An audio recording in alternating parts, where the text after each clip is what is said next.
Assalamualaikum warahmatullahi wabarakatuh. Saya Syihabuddin. Terima kasih banyak kerana anda berada di channel YouTube saya. Dan terima kasih juga jika anda sudah tekan butang subscribe. Butang subscribe yang ada dekat bawah ni.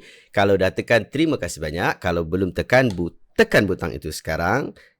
InsyaAllah jika ada video-video yang bermanfaat, ia akan ada dekat feed YouTube anda. Hari ini insyaAllah kita nak react untuk satu video yang agak menarik berkaitan tentang Alqamah. Jom kita dengar apa yang disebutkan oleh siapa ni? Habib Hussein bin Hashim bin Taha Ba'gil Tuban. Jom kita dengar apa yang dia sampaikan. Alqamah ini senantiasa sholat 5 waktu di belakang Nabi Muhammad. Beliau Alqamah, Sayyidina Alqamah, jihad bersama Rasulullah.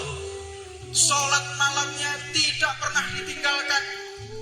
Beliau Alqamah ini setia kepada baginda Nabi Muhammad sallallahu alaihi wasallam. Suatu saat Alqamah ini sakaratul maut. Alqamah sakaratul maut. Maka para sahabat pun menalkin, dituntun oleh para sahabat, la ilaha illallah. Terkunci lisan Alqamah. Tidak bisa mengucapkan kalimat la ilaha illallah. Dan barang siapa jika tidak bisa mengucapkan kalimat la ilaha illallah, maka dia akan mati dalam keadaan su'ul khatimah. Na'udzubillah min dzalik. Maka para sahabat terheran, kenapa Alqamah ini sampai tidak bisa mengucapkan kalimat la ilaha illallah, padahal salat di belakang Nabi Muhammad, haji dan umrah bersama Rasulullah. Dosa apa Alqamah ini lisannya tidak bisa mengucapkan la ilaha illallah? Akhirnya dilaporkan kepada baginda Nabi Muhammad, dan baginda pun segera menemui Alqamah yang menuntut langsung Nabi Muhammad sallallahu alaihi wasallam. Ya Alqamah, qul la ilaha illallah. Katakanlah la ilaha illallah. Tapi lisan Alqamah masih terkunci, tidak bisa mengucapkan la ilaha illallah. Sehingga Nabi Muhammad pun memanggil malaikat Jibril. Wahai Jibril, sampaikan kepada Allah, dosa apa Alqamah sehingga pada akhir hidupnya tidak diizinkan wafat dalam keadaan membawa iman.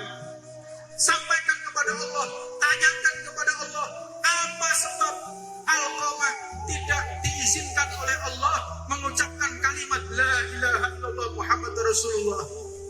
Maka Jibril pun menghadap kepada Allah, Ilahi, anta a'lam bihali abdik.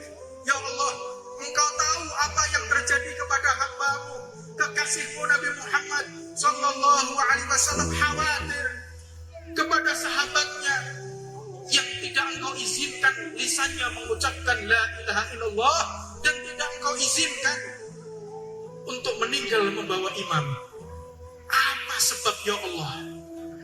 Dijawab oleh Allah Subhanahu wa taala, ridallah wa ridha walidayh. Suhtallah wa suhtu walidayh.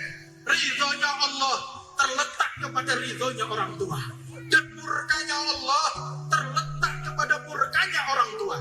Barang siapa di pagi hari mendapatkan murka dari Allah, tetapi kedua orang tuanya ridha, maka murka tersebut dirubah menjadi rahmat dan ridho. Dan barang siapa jika di pagi hari mendapatkan rahmat, mendapatkan berkah, mendapatkan ridho, tapi kedua orang tuanya murka, ridho, rahmat dan berkah berubah menjadi musibah dan malapetaka. Kekuatan orang tua kita seperti lisan Nabi Muhammad sallallahu alaihi wasallam. Maka turun ketika beliau turun, malaikat Jibril turun menyampaikan kepada Nabi Muhammad, ya Rasulullah, Allah memang tidak mengizinkan sahabat ini mengucapkan 2 kalimat syahadat. Apa sebab? Karena ibu Alqamah merasa tersakiti. Ibadahnya bagus, sholatnya bagus, sedekahnya luar biasa, tetapi melupakan orang tuanya. Su'ul adab, berperangai tidak bagus kepada orang tuanya, maka iman pun ditolak oleh Allah Subhanahu wa taala. Maka ditanya, wahai malaikat Jibril, apakah ada solusi? Ada ya Rasulullah. ingin meninggal dalam keadaan husnul khatimah, Alqamah harus dibakar hidup-hidup. Maka dipersiapkan kayu bakar, Alqamah pun dibaringkan di atas kayu bakar, dan akhirnya ibu Alqamah datang bertanya kepada Rasulullah, "Ya Rasulullah, akan kau apakan putraku Alqamah?" "Wahai ibu, ini adalah jalan satu-satunya Alqamah diterima oleh Allah, harus dibakar hidup-hidup. Jika tidak, jika sampai terlambat, Alqamah bisa mati dalam keadaan tidak membawa iman." Na'udzubillah min dzalik. Apa sebab? Bisabab ya ummi. Karena sebabmu wahai ibu, engkau sakit hati kepada putramu, maka imannya ditolak oleh Allah Subhanahu wa ta'ala. Kalau begitu ya Rasulullah, aku ridhoi Alqamah. Tatkala ibunya mengatakan, aku ridhoi Alqamah, langsung Alqamah menjerit mengatakan, la ilaha illallah Muhammad Rasulullah. Ini cerita yang wajib kita pahami. Mudah-mudahan kedua orang tua kita ridho kepada kita.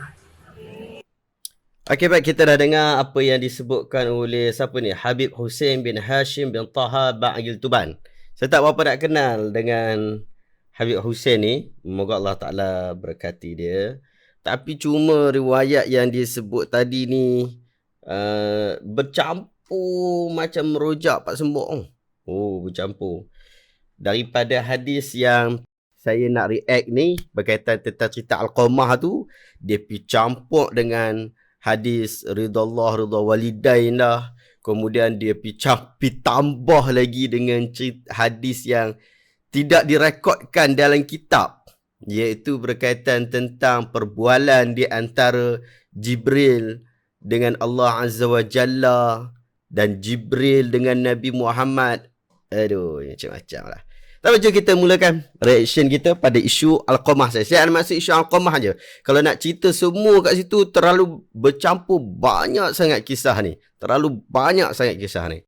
Jadi kita nak pergi rujuk untuk cerita Alqamah sahaja. Okey, untuk pembahagiannya kita ada beberapa pembahagian. Yang bahagian pertama kita akan buat penilaian daripada sudut riwayat. Daripada sudut rekod, Alqamah dalam rekod ada dua jenis. Satu rekod yang dia sebut nama Alqamah tu. Yang tu dikatakan, bukan dikatakan lah, memang ada di dalam kitab Al-Kabair. Tetapi kitab Al-Kabair yang dipertikaikan kesahihannya. Bukan kitab Al-Kabair yang dah diterjemahkan yang ni. Kalau anda tengok ini 76 jalan menuju ke neraka. Dia ada 76. Tapi kalau ada Al-Kabair dekat pasaran yang dia tulis 70. 70 dosa besar. Kalau yang 70 dosa besar tu ada cerita ni. Ada cerita yang tidak sahih ni dan dia letak nama dekat situ Alqamah. Tapi bukan juga versi yang Habib tadi sebut. Habib tadi dia pergi tambah dia punya sendiri. Biasalah orang berceramah kan. Ada dia pergi tambah lagi benda tu dah kita kata boleh diperbincangkan riwayat dia. Tapi disebabkan kita berceramah, dia jadi semangat, jadi dia pergi tambah sana, tambah sini, tambah sini, jadi benda tu jadi panjang dan lebih bercampur. Satu lagi riwayat, dan riwayat ini riwayat yang popular di dalam kitab-kitab sunan, kitab-kitab hadis lah, ataupun kitab-kitab yang merekodkan cerita ni lah. Yang tu dia tak ada nama Alqamah. Yang tu dia tak ada nama Alqamah. Yang ada Alqamah ni yang saya jumpa cuma di dalam kitab Al-Kabair sahaja. Kitab Al-Kabair sahaja. Lain daripada tu dia tidak sebutkan nama Alqamah. Disebutkan nama disebut sebagai seorang gulam saja, seorang pemuda saja. Dia tak sebut nama orang itu. Tapi kita hari nak sebut juga berkaitan tentang sedikit rahsia kitab Al-Kabair ni. Kitab Al-Kabair ni. Kitab Al-Kabair ni dia ada beberapa versi dan ada beberapa penerbit telah menerbitkan buku ni. Dan yang telah diterjemahkan oleh Santai Ilmu Publication, yang ni adalah versi yang ditahqiq, takhrij dan juga ta'liq oleh Syekh Muhyiddin Mistu. Ini antara yang terbaik untuk buku Al-Kabair. Sebab ada sejarah buku Al-Kabair ni, yang mula-mula edisi cetakan yang pertama, yang kedua, yang mula-mula dalam bahasa Arab, asal daripada makhtutat, daripada manuskrip tulisan tangan, kemudian dia dicetak dalam bentuk yang moden seperti ini, tapi dia ada berlaku kesilapan di dalam mengambil manuskrip asal tu. Jom kita baca apa yang dibuat oleh Syekh Muhyiddin Mistu. Syekh Muhyiddin Mistu ni dia adalah orang yang mengkaji kitab Al-Kabair, dan dia juga adalah orang yang menyusun kitab Al-Kabair ini mengikut turutan daripada manuskrip asal tulisan tangan yang sebenar. Apa yang dia sebut? Dalam muka surat 7 dia kata, di samping itu semua ada penyataan yang meragukan bahawa kitab berkenaan adalah milik Al-Hafiz Az-Zahabi atau memberikan pembelaan yang sangat rapuh terhadapnya, kerana kandungan kitab Al-Kabair yang mengandungi hadis-hadis daif bahkan palsu yang disandarkan kepada Rasul SAW tanpa adanya penyataan daif atau isyarat kepada kedaifannya. Juga adanya cerita-cerita fiksyen, kata-kata dan nasihat-nasihat yang dimasukkan dan syair-syair peringatan yang disusun. Perlakuan ini sama sekali tidak dikenali dalam ciri-ciri penulisan Imam Az-Zahabi rahimahullah. Beliau adalah imam dalam jarh wa ta'dil, kritik riwayat, menjelaskan kesahihan hadis. Beliau memiliki cara tulis yang unggul dalam mengumpulkan bahan dan menyusun karya penulisan. Boleh jadi kitab Kabair yang berupa manuskrip telah terjatuh ke tangan seorang ulama fiqah yang gemar memberikan nasihat. Ulama fiqah yang tukang ceramah. Lalu dia mengambil ayat-ayat Al-Quran dan hadis yang digunakan oleh Al-Imam Az-Zahabi rahimahullah di dalam menyatakan pengharaman sesuatu dosa besar. Okey, yang tu maksud dia ambil daripada kitab yang asal. Kemudian, dia juga membuang sebahagian banyak hadis dan kenyataan berharga daripada Imam Zahabi. Kemudian, dia menambah pula hadis-hadis daif, kisah-kisah, cerita-cerita, mimpi serta syair peringatan. Nama orang itu tidak diketahui. Ini takkulan ataupun penilaian hasil kajian daripada Syekh Muhyiddin Mistu. Dia kata nama orang itu tidak diketahui. Kemudian kitab berkenaan jatuh pula kepada orang yang selepasnya. Lalu dikekalkan sandaran nama kepada Imam Az-Zahabi, sedangkan sudah berlaku pelbagai perubahan kat situ. Berkemungkinan kerana pengaruh buku itu yang telah dikenali, atau orang berkenaan sengaja mengekalkan nama Az-Zahabi kerana penerimaan orang terhadap ketokohan Az-Zahabi. Kemudian datanglah Syekh Muhammad Hamzah dengan tujuan membersihkan debu dari kitab ini yang sudah diselewengkan. Demikian juga untuk memalingkan perhatian para ulama dan para peneliti tanpa sengaja beliau dari manuskrip yang sebenar bagi kitab Al-Kabair dengan dakwaan bahawa itu ada ringkasan yang hanya sepertiga dari Kabair Al-Kubra. Nampak tak? Nampak tak? Yang ni adalah penilaian. Jadi cerita Al-Qamah tak ada dalam kitab ni. Cerita Al-Qamah dia dia bagi mak dia sakit hati, kemudian dia nak kena bakar, dia tak boleh sebut la ilaha illallah. Tak ada dalam kitab yang Al-Kabair terbitan Santai Ilmu Publication yang ditahqiq oleh Syekh Muhyiddin Mistu. Tapi ada di dalam terbitan lain. Anda pergi cari ataupun dekat rumah anda mungkin ada buku Al-Kabair ni, dosa-dosa besar ni, tapi dia tulis 70 dosa besar. Yang tu versi yang lama yang mungkin ada di situ. Tapi ini versi yang telah dimurnikan oleh Syekh Muhyiddin Mistu. Bukan dia buang yang mana yang dia rasa suka, dia tak suka, bukan. Dia ambil daripada penulisan asal Al-Imam Az-Zahabi rahimahullah, berdasarkan daripada makhtutat, manuskrip tulisan tangan yang dia ada 3 manuskrip penulisan tangan yang dia buat penilaian satu per satu. Memang sangat menarik. Banyak yang kita boleh dapat manfaat daripada buku ni. Daripada sudut rekod di dalam kitab, antara kitab hadis utama yang menyebutkan kisah ini ialah Musnad Imam Ahmad. Tetapi hanya disebutkan secara ringkas tanpa menyebutkan nama pemuda tersebut. Dan tidaklah terlalu panjang seperti mana Habib tadi sebut.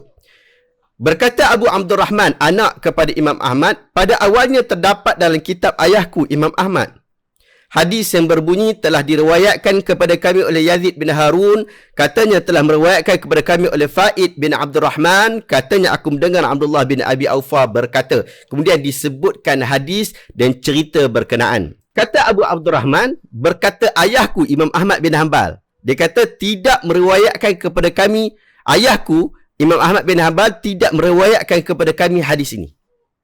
Beliau memadamkan hadis ini daripada kitabnya, Musnad Ahmad. Kerana beliau tidak meredai hadis daripada Faid bin Abdul Rahman. Kerana pada sanad yang tadi itu, terdapatnya Faid yang bertaraf matrukul hadis. Nampak tak? Ini yang disebutkan oleh anak Imam Ahmad sendiri untuk dia nak bagi penjelasan tentang kitab ataupun cerita yang dikatakan ada dalam kitab Pak dia.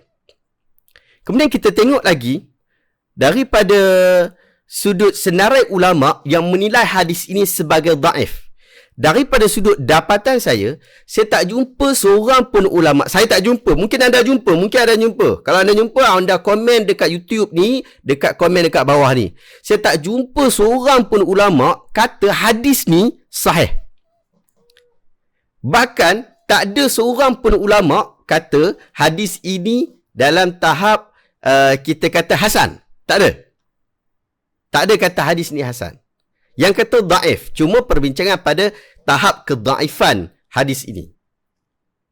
Jadi, apa kata ulama terhadap hadis ini?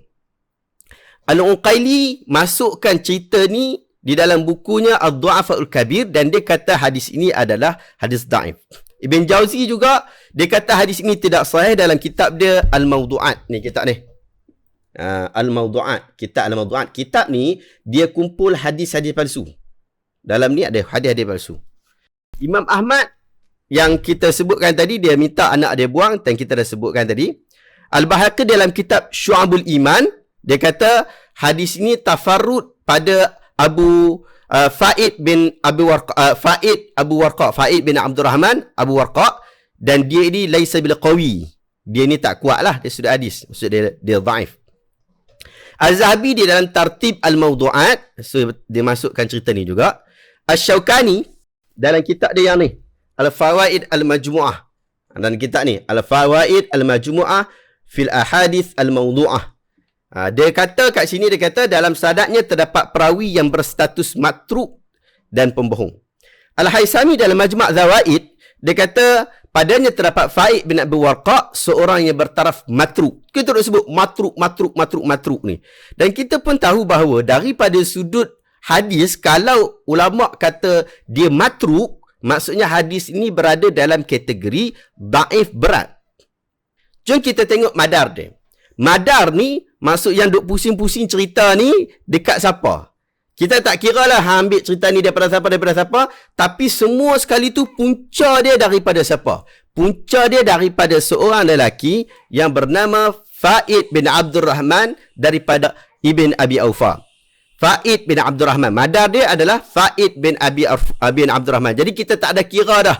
Selepas Faid tu, siapa yang sampaikan? Siapa yang sampaikan daripada lepas Faid tu, lepas tu sampai kepada kita. Tak perlu dah. Sebab kita kena tengok madar di situ. Walaupun lepas Faid tu orang yang siqah, soduk, tak kira. Tapi yang Faid tu sendiri tu, apa status dia? Rata-rata ulama hadis yang mahir dalam bidang jarah wa ta'dil menilai Faid bin Abdurrahman sebagai dhaif. Apatah lagi, kisah ini diriwayatkan oleh Faid bin Abdurrahman daripada Ibn Abi Aufa. Dan ulama hadis lebih mencurigai hadis-hadis Faid yang diriwayatkan daripada Ibn Abi Aufa. Tengok. Kata Abu Hatim. Abu Hatim dia kata, hadis-hadis Faid daripada Ibn Abi Aufa adalah batil. Hampir-hampir tidak ada asal baginya. Katanya lagi, kalau seseorang bersumpah bahawa seluruh hadis Faid adalah bohong, maka dia tidak dianggap sebagai melanggar sumpah. Tu dia sampai tahap tu. Al-Hakim pula mengatakan Faid meriwayatkan daripada Ibn Abi Aufa hadis-hadis palsu. Kemudian kita masuk kepada bahagian yang kedua. Kita masuk bahagian penilaian dirayah. Penilaian konten pula. Daripada sudut penilaian konten, rekod dalam kitab, dalam senarai nama sahabat Nabi yang bernama Alqamah, tiada seorang pun yang diriwayatkan meninggal dunia dalam keadaan seperti yang digambarkan tadi tu. Tak ada. Ada sahabat Nabi, bahkan sebahagian pengkaji mengatakan ada 20 orang sahabat Nabi yang bernama Alqamah. Tetapi tidak diriwayatkan mereka mati mereka meninggal dunia seperti mana yang diceritakan di dalam hadis tadi. Tak ada. Kalau ada, anda jumpa, anda komen dekat bawah ni. Kemudian, siapakah Alqamah? Daripada sudut sifat yang Ustaz tadi sebut, ada seorang yang bernama Alqamah. Dia ni rajin puasa, banyak melakukan haji, termasuk orang yang alim, soleh lagi. Bahkan suaranya sangat merdu apabila baca Al-Quran. Beliau ialah Alqamah bin Qais An-Nakha'i, Al-Kufi. Lahir pada zaman Nabi, tapi kemudian dia berhijrah ke Kufah.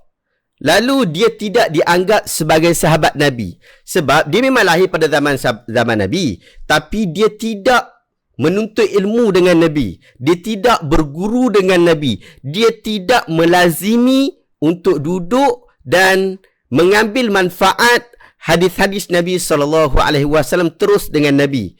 Dia pergi berhijrah ke Kufah. Dia terus pergi berhijrah ke Kufah. Jadi bila dia pergi berhijrah ke Kufah, dia tidak dianggap sebagai sahabat Nabi. Pun begitu, Alqamah bin Qais An-Nakha'i ni, dia ni termasuk daripada kalangan orang yang cukup alim. Guru beliau yang paling utama. Dia mengaji dengan Umar, dengan Osman. Dia mengaji dengan sahabat-sahabat yang besar. Dan antara tok guru dia yang cukup besar adalah Abdullah bin Mas'ud. Yang kita tahu ini fuqaha sahabah. Ini salah seorang daripada fuqaha sahabah. Dia belajar dengan Abdullah bin Mas'ud.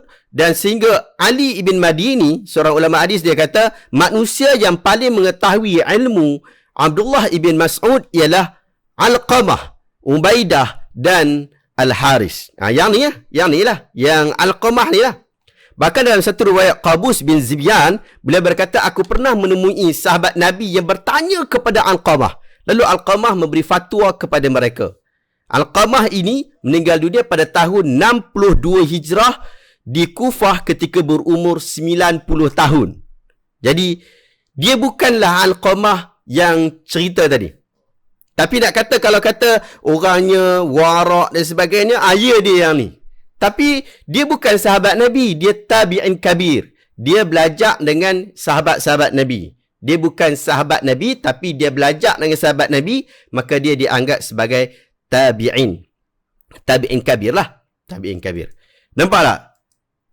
Kemudian kita bagi yang ketiga, bahagian yang ketiga. Ada tak habis duk cerita-cerita ni, yang tak sahih ni, ada tak hadis-hadis yang sahih? Ni banyak ni.